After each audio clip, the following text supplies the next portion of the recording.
this month's Shinjiro sessions. As we're continuing to celebrate Women's History Month, I just want to go ahead and introduce Sheena Chan. She's a keynote speaker, coach, podcaster, consultant, and author on building self-confidence. Thank you again, Sheena. The floor is all yours. Yeah, first off, thank you everyone for the invite. I'm really honored to be here to connect with you and talk about, this important topic, especially for Women's History Month and, just in general, what's been going on for women of color around the world, not just in the US. So a little bit about me, as Linda mentioned, I'm keynote speaker, podcaster, consultant, author on building self-confidence. I actually started everything with my podcast, which is called The Tao of Self-Confidence, where I interview Asian women about their journey to self-confidence. And, part of me did that was, the reason was because back then, trying to find my own confidence issues, like dealing with my own confidence issues, I never found any support systems that really catered to Asian women. And so part of me always thought something was wrong with me, not realizing part of our upbringing is just not being able to talk about how we feel. And so I created that as a support system and also as representation, because I'm very passionate about creating representation and the right kind of representation so that we can go out there and be the leaders that we're meant to be, forge our own paths, go after things that we deserve, because it's really important, right? When we see someone that kind of looks like us, start that path. And so I started that, and along the way we also created some books. Here's one of them, which is called Asian Women Who Boss Up. So it highlights 16 Asian women on the front cover of a book. And we also have one called International Women of Color. This is actually one of our most successful books, right? And of course, it totally makes sense as to having more representation for women of color, and the issue with diversity and inclusion. There's a lot of companies out there that constantly say they're allies of diversity and inclusion, but they talk the talk and not walk the walk, right? And they have to do both. They have to walk the walk and talk the talk. They have to go out there and showcase, women of color who are born leaders, who deserve the positions that they get in companies, or just show them what's possible, right? So we were super happy that we were able to create that book, and just being able to read stories from women from other cultures, learning about what they went through, the stories that they had.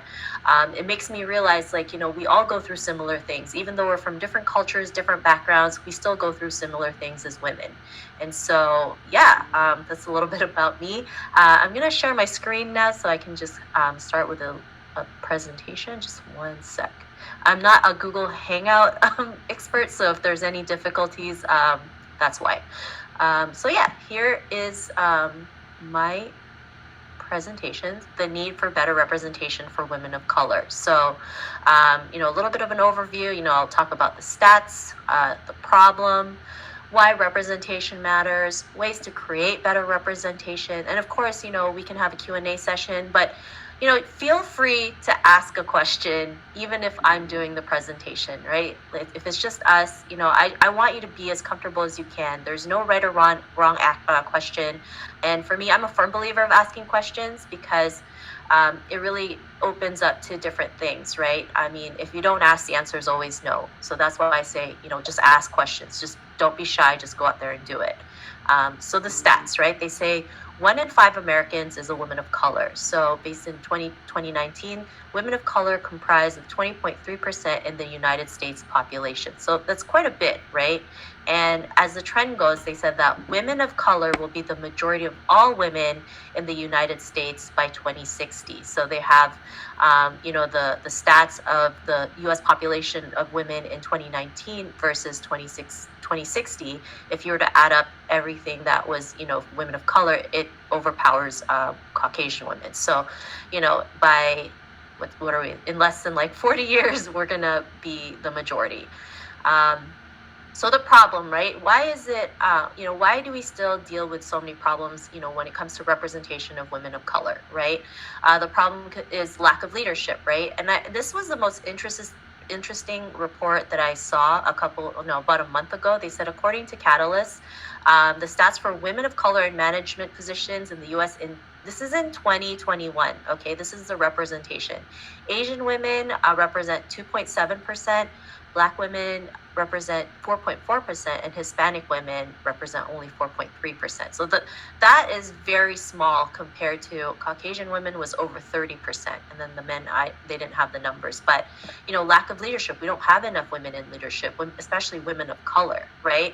As we start creating more and more representation out there and seeing leaders like, the first vice president, it's great to see that, but we definitely need more.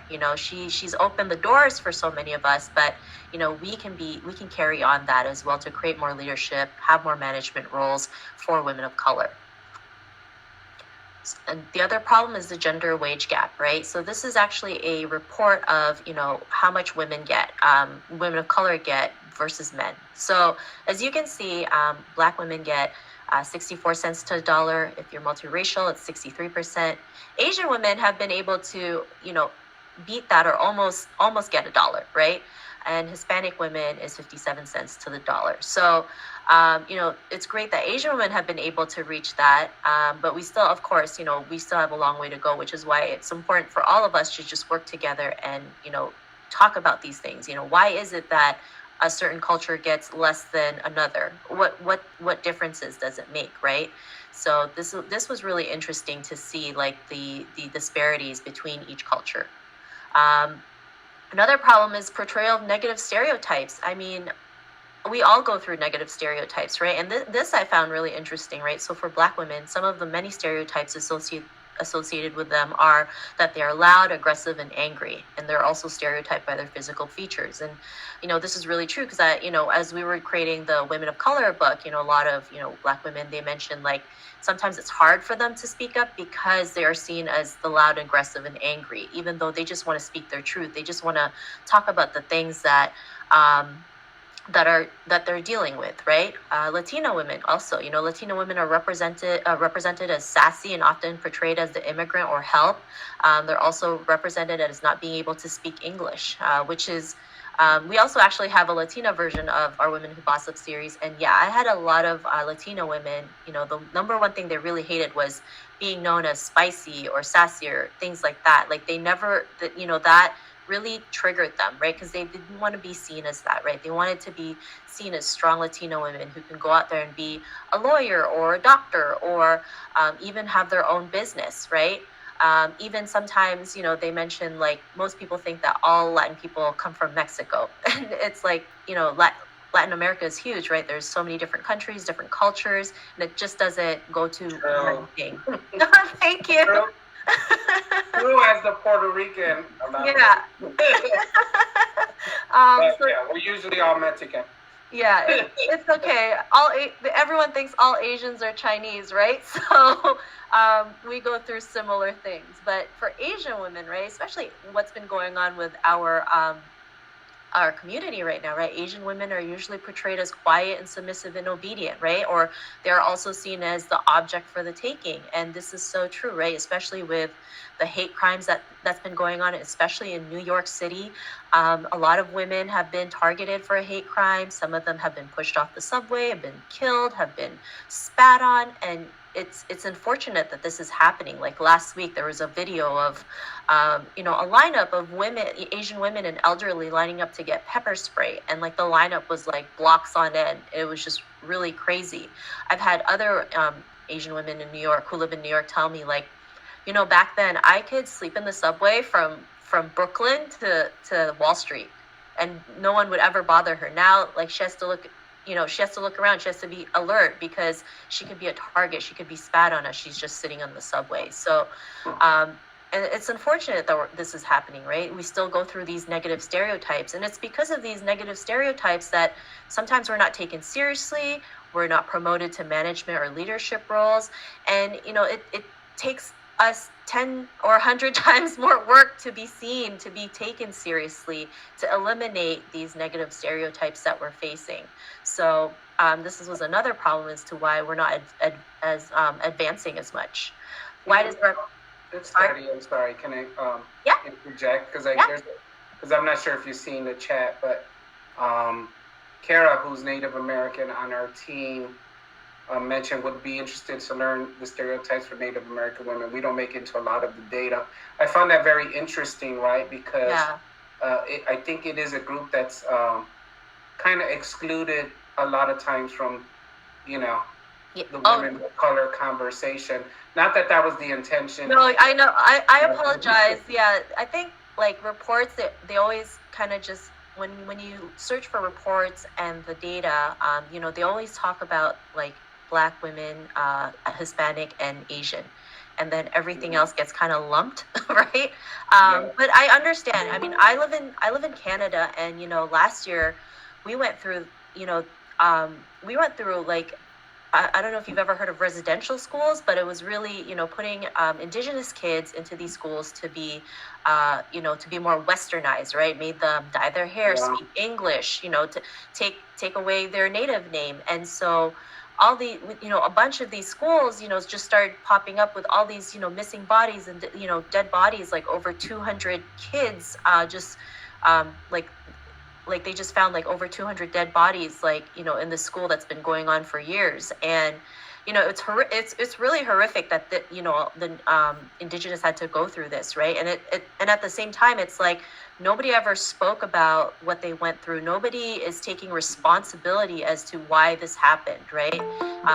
There's even a movie on Netflix. I think it's called like The Dark Horse or something, but it talks about an Indigenous man's like journey in the residential school, what happened inside there, and how it affected him, right, mentally. Because he was actually going to, like, I don't know if this was a true story or not, but the story was, he was really good at hockey.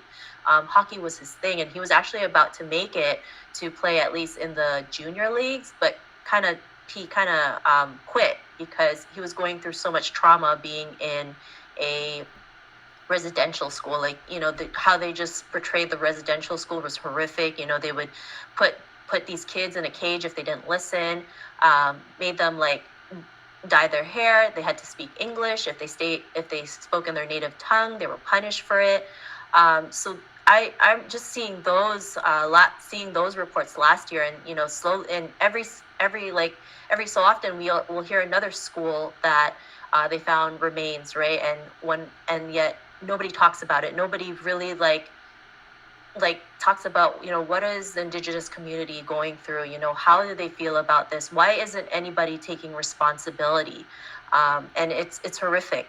So I hope that kind of helped a little bit, but just seeing those reports last year was just really, really like, it's just heartbreaking to hear that this is happening in our own country when, Canada's regarded as like the friendly country. We're always nice, and then we see this. It's like, it's so embarrassing to see this, right? Even with last month with like the Freedom Convoy, things like that. I mean, that had way more coverage than like the Indigenous, being found in the residential schools, which is part of the reason too, right? How media portrays us. So yeah, I hope that kind of helped a little bit. I'm just gonna stop sharing really quickly just so I could see the chat. Sorry, can you see my screen? I think when you... Okay, sorry. I'm not sorry about that. I just wanted to go through the chats just to see what the people are, what everyone's saying. Recent win, U.S. House passed bill banning discrimination against... Oh, I saw that as well, about that report, banning against Black women's hairstyles. One of your friends was Inuktitut. I hope I said that right. Yeah, it's a Canadian Indigenous. Oh, okay. And I didn't even know yeah, I didn't even know the U.S. had over 300 residential schools as well. Here they were really focused on the Canadian residential schools. So I don't know if there were similar stories in the U.S. as well. But I mean, this is the problem too, right? When something horrific happens to us, nobody really talks about it. They would centralize the person who started it or the predator, but nobody ever talks about what the victims go through, right? What the community goes through, how they're feeling, the traumas they go through, what happens after. And I think that is so important to talk about, because if we don't talk about it, we just feel like we're invisible and that nobody cares about us. I usually call out those things, right? Like if I see, a media talking about a certain crime, and then they talk about how the predator was, an army vet and had mental issues. It's like, you can't keep using mental issues as an excuse as to why they attack that person, right? It's unfortunate that this is still happening. So yeah, let me go back to the presentation.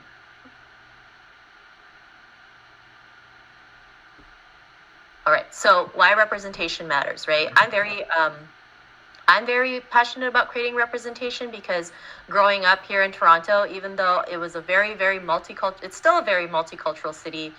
Growing up in the 90s, I never saw anybody that looked like me. So the first TV show that highlighted, an Asian family was Margaret Cho, All American Family. And I think that was only out for a season. But, when you grow up thinking like, if you're not, blonde hair and blue eyes, you're not considered beautiful, it really takes a toll on us, right? We feel like we're not pretty enough, we're not good enough to go out there. And this is why representation matters, right?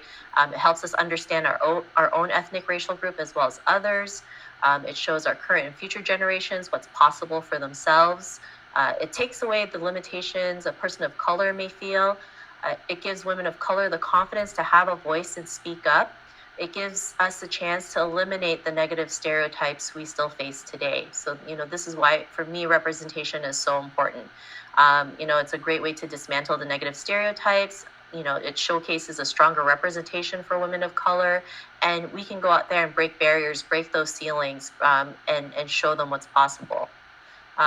Also, here's some ways to create better representation, right? Encourage women of color to speak up. I think, as women of color, it's important for us to encourage each other to speak up if something's wrong, if we're going through something. Sometimes, we're told to not say anything if something traumatic happens to us, but really that doesn't help us. The more we keep it in, the more we struggle, right? We feel like we're not good enough to speak up. We're not good enough to share our stories. So that's why it's so important to speak up, to let go of some of the things that's been holding in and just, speak your truth, right? I mean, it's 2022, right? And the fact that, we're still trying to be silenced, it's crazy, right? I always say be the trailblazer, by creating representation we deserve. I've always been the one person that went out there and just started something, even though I had no clue what was going on, even though at the time it just felt like I was the only person doing it, I went ahead and did it, right? Because if I was complaining that there wasn't enough representation, then it just had to start with myself, right? And I started with nothing, no influence, nothing, no clue. I just went out there and did it. Also, don't be afraid to share achievements on social media, right? I know as women, we've been told to never promote ourselves, share anything, because it's not ladylike, but really, sharing these achievements can help another person realize their potential. If they see someone like Nancy or Mina or me, like share something that is commendable, a little girl out there can realize, oh my God, she's able to do it. And if she can do it, so can I. Also create media that highlights the strong representation of women of color. I mean, you guys work for a great company that highlights that, right? That creates this strong representation. Also, you can create or join programs that empowers women of color. There's so many nonprofit organizations out there that really cater to women of color, building leadership, helping them get into higher management professions. I mean, sometimes you just got to go out there and look. There's even grants out there to support women of color, right? It's just, going out there looking, asking for help. So here's some ways to create it. And then some of the next steps you can do, go out there and support women of color businesses and events. Don't be afraid to create your own thing to highlight women of color, right? It could be a podcast, it could be a book, it could be an article, right? Or an event, whatever it is, don't be afraid to go out there and be the first person, make that first move. Also, look for programs that empower women of color. There's so many out there, right? I think there's even some government funded ones. You just got to go out there and, do the research or ask around. One thing I forgot to put here was, don't be afraid to collaborate, right? We don't have to do this alone, right? The beauty of this is that the more we can work together collectively, the more we can create the change that we want, right? And I think that's really important because especially as women, we're always told that, we got to do everything ourselves. We got to figure everything out. We shouldn't be asking for help because it's a sign of weakness or, we're asking for a handout. But really, The biggest lesson I've learned from the pandemic was collaborating with other women to create the change that we wanted to see. That's why we created the books, right? Because it made more sense, right? Why do I have to do everything myself when there's someone out there who could do it better than me, right? I focus on my own talents, they focus on theirs, and collectively we can create more change, better change, bigger change. So I'm always telling people, don't be afraid to ask for help. Don't be afraid to get support, especially, as women of color. The pandemic really affected us, more than we realize. We definitely need to learn to support each other, to work together, to find ways to collaborate and create those platforms so we can, showcase, from women like you guys, how awesome you are, how amazing you are, how you've been able to create something out of nothing and create the change that we deserve. So yeah, I hope, this was something that can help you a little bit. If you have any questions or comments, feel free to ask. This is an open space. This is a safe space. One thing I also like telling, women, especially women of color, is, have the courage to be vulnerable, right? It's not easy sometimes to do this, right? To go out and do something on your own, or to work for a company, or to be in a higher position. It takes a lot of work. It takes a lot of energy. And sometimes you feel like quitting, right? Because you're like, there's no light at the end of the tunnel, but there is. And so, being able to just go out there and do it, and learn to have support systems around you. Hey, Sheena, I have a question. So I guess where did you start before you started doing the podcast and the books? Where did you stem from? Did you have a career before you started doing all that? Can you kind of touch on that? Yeah, for sure. So I actually had an office job for about 12 years. We sold cardboard paper. I know, not very exciting. And for 12 years I did that. And, I always thought that was the way I was supposed to do. My parents just said, go to school, get a job, never rock the boat. And so I did that. I just followed what they told me to do because that's what I thought being successful was.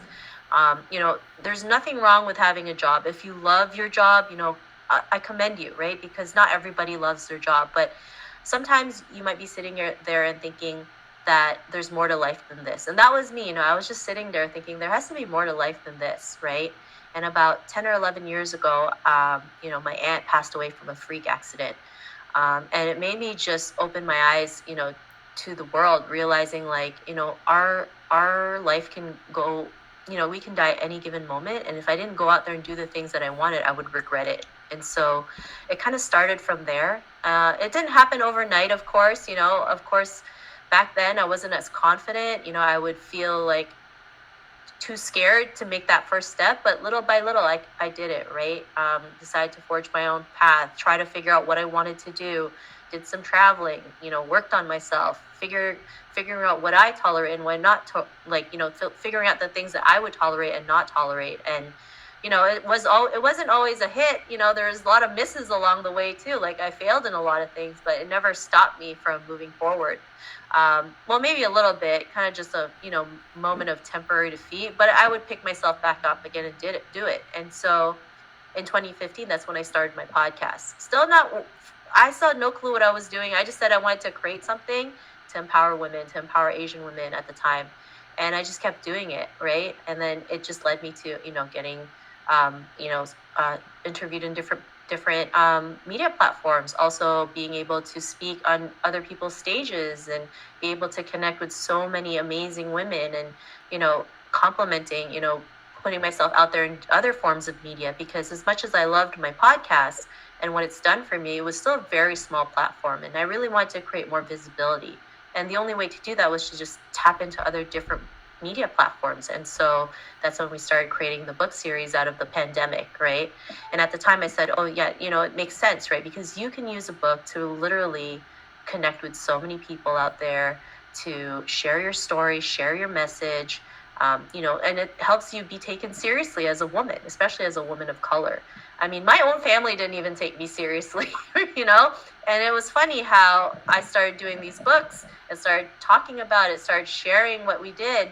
They finally thought I was, they finally realized like, oh, what you're doing is serious, right? Like what you're doing is legit. I'm like, it's been legit for the longest time. It's just you guys didn't expect it to be legit. It was so funny because I come from a huge Chinese family, but during Christmas they did like a virtual family Christmas video, and they actually put a photo of me with the books, and I was like, oh my God, they finally accept me, right? Because I did these books, and I've been I've done so much work that I'm okay if whatever they say, like I've learned to let it go.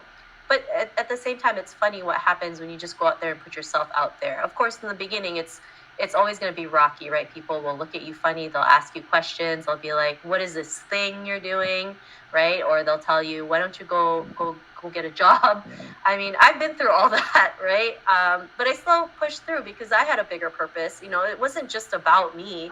It was about, women around the world, women being able to see their potential. Even though, sometimes I focus more on Asian women, a lot of women from other cultures can still relate to what we go through, right? Having imposter syndrome, not feeling enough, second guessing our decisions, being afraid of the unknown. We all go through those things, right?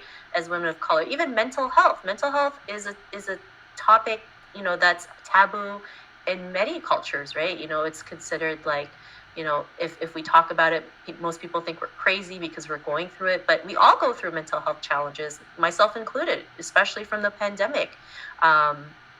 We were all locked down for almost 2 years. So of course we're going to have different challenges. We're going to have mental health challenges, and trying to adapt to that different environment as well when everything closed down. Like for me personally, I just thought it was like, this is literally the end of the world now. I don't know what's going to happen next. I actually just, for 2 months, just watched K-dramas all day because I thought the world was ending.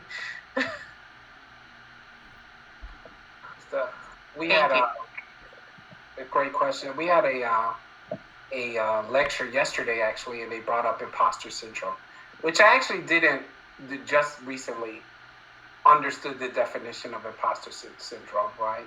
Yeah. And I don't know if going in and I was on a brand team very early in my career. Like I was in my mid-20s and I was already like working on the marketing side, working on brands, doing local market management. So I was fortunate to kind of get fast-tracked very early. And I remember, I'm sure Jackie, my colleague, has a similar experience, but like sitting in the room, being the only one of the one group in the room, and then kind of feeling, yeah, I guess what am I qualified to be here? Then I think at some point I'm like, oh, I'm the thing you want to reach my group, and I'm the gatekeeper, right? And I started to flip it, right? And it's like always being a hip-hop kid, I'm like, you want to engage hip-hop, you don't know how. I'm the closest gateway to it, right? So, how can I be an imposter when I'm like, you're trying to be in my space, right? And you can't function as a business without being my space, right? You can't be where you're at. You have to have my group. You have to engage my consumer. And I think if we own that, because you see people come into our culture and, I don't know if they have imposter syndrome when they come into hip hop culture or urban culture, right? But, I see folks own it, and I think we should own whatever space we're in, and I think that's like, you hear it in songs of how people say, I'm going to own the space that I'm in, or you see a Beyonce who just projects like, wherever I'm at, I'm the thing. Yeah. Right? And like, I feel like it's okay to embrace that and be the thing. Be okay, be proud of where you at, be in the room and own the room. But like, yeah, that's interesting. This conversation around imposter syndrome is an interesting thing. I think Linda had a question in the chat. Yeah. How have you fostered or worked on being more resilient throughout your career? Honestly, working on myself was one, but really having a support system was the biggest factor, because I'm not always 100% confident. Even before coming in here, I was like, oh my God, I hope I don't screw this up. I hope they enjoy what I'm going to talk about. And so sometimes you need just someone to cheer you on, right? And say, you got this, right? Especially when there's days where you're like negative 10% confident. Especially as women, right? We're very emotional, right? I mean, that's just the truth. We're a lot more emotional, so we feel the feelings more. And so when we just need someone to talk to vent out our problems, or to say, you know what, I just had a bad day today and I just need to talk to you. It makes us feel a lot better. So even in my early career, one of the things I really was bad at was selling, right? Just being able to sell something. And I would like have like nerves about it, right? Because I was so afraid to ask money from people. And that was due to my upbringing, right? I was always told, don't ask for money. Like don't be so shameful. Don't be so shameful. And, for me, it was like, oh, I can't ask for money. They're going to think I just want their money. But really, I was providing a service and a product that could really change your life. And so that took a lot of mindset shift to overcome and realize, you know what, I can ask for that money, because when they buy something from me, their life will change. It will become better, whatever that product or service may be, right? Whether it's an online course, a coaching program, or a speaking engagement, it's going to help that person. And so, as women too, as women of color, we always feel like it's hard for us to ask for money. But when we can stand up and show them what we're worth and ask for it, it makes a huge difference. I mean, you've seen so many reports now that, women of color in Hollywood walk away from their careers because they just found out they're getting half of what their white counterparts are being paid for, right? And that's not easy to walk away from, right? Like, you're still getting paid, but yes, of course, like we have to realize our worth too. It's like, why is that person getting paid double than my salary when we're doing the same thing? And so I commend people for that, because it takes a lot of courage to go out there and do it. And so for me, it's having that support, creating the support, surrounding myself with women who understand what I'm going through, because sometimes your friends and family don't understand what you're going through, especially if they're not in the entrepreneurial journey, right? All they've known is working a job. And like I said, there's nothing wrong with that if you love your job. But sometimes when you talk to them, they don't give you the advice that you want to hear, right? It's more like, well, why don't you just go back to working a job? It's like, that's not the solution, right? Sometimes I just need to vent. Sometimes I just need to share what I'm feeling. And so that's why I have a group of women that I call, and I'd be like, oh my God, like I totally bombed this sales call. I feel like a fool. And she'd be like, you know what? It's just one person. At least you went through it. And, and I would always hear this, but did you die? I'm like, no, I'm still standing. So, as long as we're still pushing through, moving forward, that's what resilience is. It's picking yourself back up after falling down 5, 10, 20, 100 times. Like, on my podcast, I had one girl whose business went bankrupt 3 times. And she said every time she got bankrupt, she got up way faster, because she already knew the process of what to do again when she had to start over. And so we also have to look at failure as not as the end of the world thing. We have to see it as feedback, right? If this didn't work, then you pick up, then you try another way, right? I mean, so many successful people failed their way through life, right? Failed their way through success because they just kept course correcting along the way. And, it also starts with how we see ourselves, having that mindset shift, working on our mindset to believe in ourselves that we are capable to go out there and do the things that we want, no matter what the circumstances are.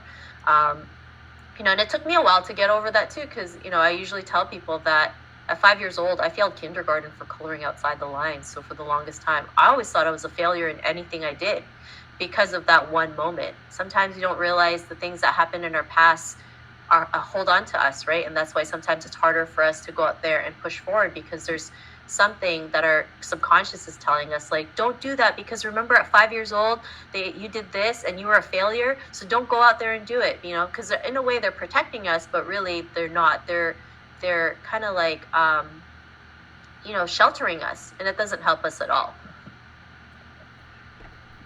That was great, thank you. Yeah.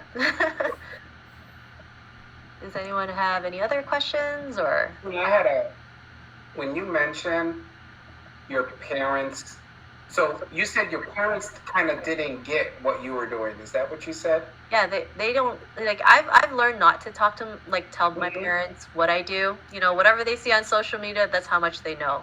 I've come to a point where they understand that I'm gonna do my own thing, and they just respect it, right? And so, of course, they're proud of the things that I've done. But for the longest time, too, what ate at me the most was seeking approval from my parents. And this is due to my upbringing, right? We've been taught to honor your parents because they gave you life, and you're just supposed to do everything your parents tell you to do. And so, when I decided to go out on my own, it was a bumpy road, right? Because they were like, I don't understand why you quit your job. You were doing so well. You were already successful. But their definition of success wasn't my definition of success. Like, for me, I felt trapped at the time. And so it took a lot of hurdles, and just me pushing forward, keep doing what I'm doing, to show them, like, this is what I want to do, and just kept moving forward. If I didn't, I don't think I'd be here today talking about it. But yeah, it was a struggle. I mean, because for them, like, they came to this country because they wanted better opportunity for us. But in their minds, better opportunities, having a good job, right? Having that steady income, having the house, the car, the material things. But, for me, a better opportunity is that, I live in Canada. I can go out there and do something different. I can go out there and make a real change, right? Especially, coming from like Asia, where, women are always treated second class. Sometimes we're not given a voice. I'm here in Canada. I can create that voice. I can be that voice. And it can, spread, globally, right? Through books, through podcasts, through speaking engagements like this. So, yeah, it took a lot of time for them to understand. I mean, I've learned too, like, to let go of that approval as well. It took a while for sure. Yeah, because I related to that, right? Because I feel like for a long time I went to college and my goal was to be a history teacher. Yeah. I admired this one history teacher in high school, Mr. Sellers, and I wanted to be him. And I wanted to take urban kids on trip and teach them about history and all that stuff. And then at some point, I became obsessed with residence life. And I'm like, oh, I strive to be a director of campus housing, a director of student life. And I went that path. I quickly escalated. Associate Director of Minority Student Affairs, Director of Student Activities. And then in the middle of it, I fell in love with marketing. And I always had it was through the RA experience that I started to become an event person, becoming a resident advisor on campus. And I remember as I started to move through marketing, my parents were like, marketing, what is, I just see you in the bar? Because that's all they saw, right? They saw like my trunk full of booze, and like they're like, what are you doing, selling liquor? That's not marketing. And I had to, and they're older, right? So I had to deal like the old school. They were like, I literally had an example where they're like, your cousin, he's a manager at a bank. I saw he had his name on the desk. And they were so infatuated. They're like, he had his name on the desk. And that was like a thing for them, right? Yeah. And like he wears suits and ties. And I had to deal with that until like, oh, he's doing okay. They unfortunately, I got approval through the money thing, right? They're like, oh, yeah. And then it's like, oh, my son does this, and my son, like, eventually became they were proud of my son. But oh my God, through my 20s, like, they just like, oh, you could have been a teacher, and you could have. It was painful, and then it was that pressure because that's what they they know these traditional jobs, and they know that as the route to success, and it was hard for them to kind of wrap their minds around marketing. I can't imagine how writing books or being a consultant or a coach. Yeah, they would never have got that, right? So, yeah, I didn't even bother explaining, and it was the same thing too, right? Like they would be like, how much money did you make this month? You didn't make money right away. It's like, well, when you're in business for yourself, like money just doesn't come out of the sky, right? Like you gotta work, you gotta work for it. You gotta go out there and do it. You gotta, like embrace the suck, because it really does suck at times, right? I know sometimes you're on social media and you see these people with lavish lifestyles, but they also had a time where they had to embrace, not having a steady income, or trying to figure things out. And I wish more people were just more honest about that, so that you can realize, like, oh, this is not just fancy cars and big houses. It's working 24 hours in a day, not sleeping, and maybe just eating ramen for days on end because that's all you could afford at the time. I admire you say that. And there's just a lot of struggles, even when you're an entrepreneur and you have money in your bank. Oh, but you need money to run the business, so you don't have money, right? That has happened, and takes a lot to go through it. But I'm glad, fellow entrepreneur. We got some more questions in the chat here. Awesome. So when did you start delving in self-help, mental health, and are there any resources you recommend? So I really started talking about mental health more when I started interviewing a lot of women on my podcast. The fact that, they would talk about seeing a psychiatrist and going through all these issues, I realized, how come we aren't talking about mental health? Why is it considered a taboo? Why aren't we openly talking about it? Like, why do people instantly think we're crazy if we're going through mental health challenges? And so, from the podcast, I really just started talking about mental health, the things that I went through, the things that the interviews that I would conduct, and seeing other women talk about it, right? I mean, the pandemic alone, we went through so many challenges, even talking about that and what I went through, because for a moment there, like, my mental health wasn't the greatest, going during the pandemic, during lockdown.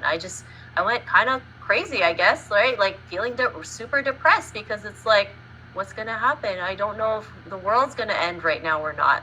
I don't know if I can move on and do the things that I was supposed to. And this is why having help and support really, really helps you, right? Because they kick you in gear. They say, hey, it's okay. This is temporary. We got this. We can move forward. And, one thing that really helped me understand mental health was, to be honest, watching K-dramas, because they really talk about the things that are very relatable. Like, they would have TV shows about kids getting super pressured to get into the best colleges and getting hired by these tutors. And, they had to find ways to cheat their way, because if not, they would like let their parents down, and then the parents would like disown them. Like, it goes that crazy. And that was something relatable, because, our culture was like that too. It's like, if you didn't get to the best school, you were stupid, or you were a failure. And it's like the amount of pressure that you go through, right? Of course, that can deteriorate our mental health. I have a good friend who, has a YouTube channel, and it's called Nuna's Nunchi. And she's a licensed mental health therapist, but she uses K-dramas to promote mental health.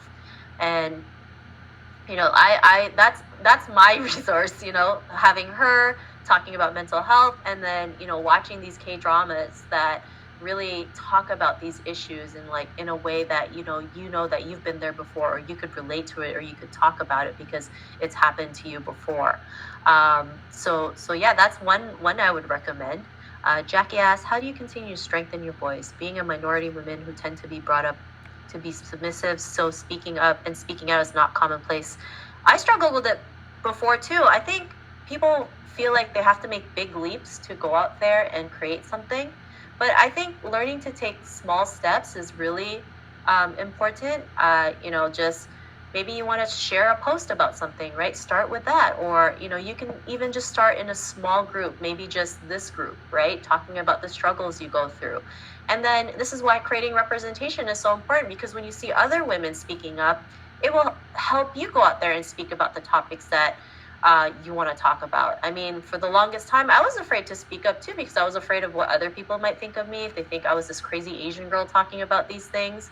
But especially now with what's been going on with our community, it's really like, for me, I really need to speak up. And it doesn't matter if people get mad or not, because this is bigger than me, right? This is not just about me. This is about our community who's getting hurt every single day, or being attacked, being hit in the head with a pan. And it's like, if no one speaks up for them, who else will? So also finding support systems that encourage you to speak up, right? Like, I think the most important thing is that you don't always have to do this by yourself. Look for support systems that can help you learn to speak up, or find a way to share your story, or share things that are not right? I mean, like when I see something in the media that's not reported properly, I call it out, right? And at this point, I don't care if people get mad at me or not. Of course I get comments, people call me racist because I empower my own culture, which I don't understand why, people would get mad at that. It's like, but I move on, right? I mean, of course we're going to get people who will hate on us, who will make comments, who may think we're crazy, but for me, I focus on the people who need to hear my voice, who need to realize, like, it's okay to speak up. It's okay to push forward. It's okay to talk about these topics that were once taboo. So it's really working on yourself, taking things step by step, finding support systems that can help you, speak up, and learning to and reading other women's stories, right? Reading these stories will also help you. Like, this is the main reasons why we created the books, right? To share these stories. We have some phenomenal stories in these books. We had, a woman who was diagnosed with breast cancer and sued by the FTC at the same time, and she talks about how she was able to overcome that. We have a woman in the Women of Color book who came from a bad neighborhood, got pregnant when she was a teenager, joined the army, became a police officer, and she talks about how, because she's African American, and she talks about how her dad walked in an all-white neighborhood. He was just walking home. He didn't have anything on him, no weapons, nothing. He literally was just walking, and one of the people, a white lady, decided to call on the police, and he got shot for just walking in an all-white neighborhood. And when that lady became a police officer, her supervisor was the guy who shot her father, which was really, crazy. And so it's just like, wow, I didn't even know stories like this existed, right? Because nobody talks about them. And so, so we can understand people a little bit better because of the stories they went through. And she was very passionate about, becoming an officer because she wanted to create the change, especially with what happened to her father, right? She wanted justice as well. So,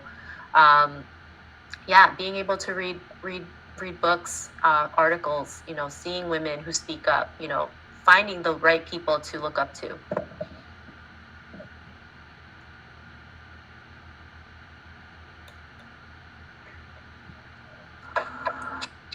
Anybody else have any questions or? No, that's great. I'm still trying to recover from her going and finding out that was the man who shot.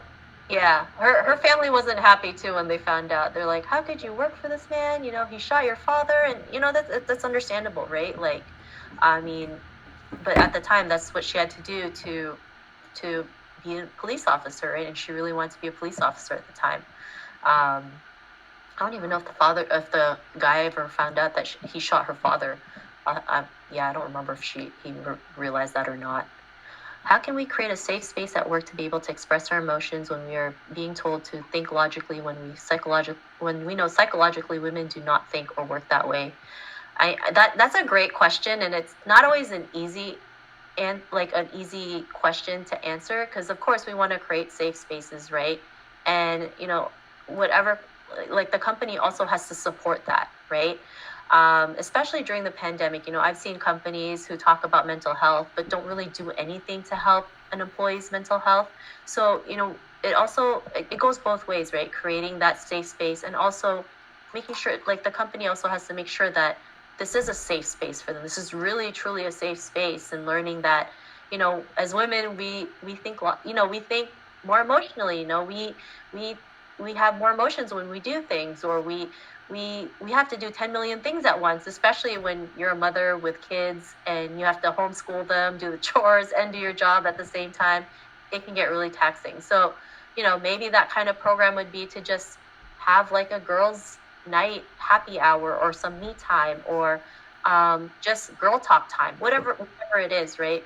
For me, I think it has to come from, the person who wants to create it, and also the company that would support it. Yeah.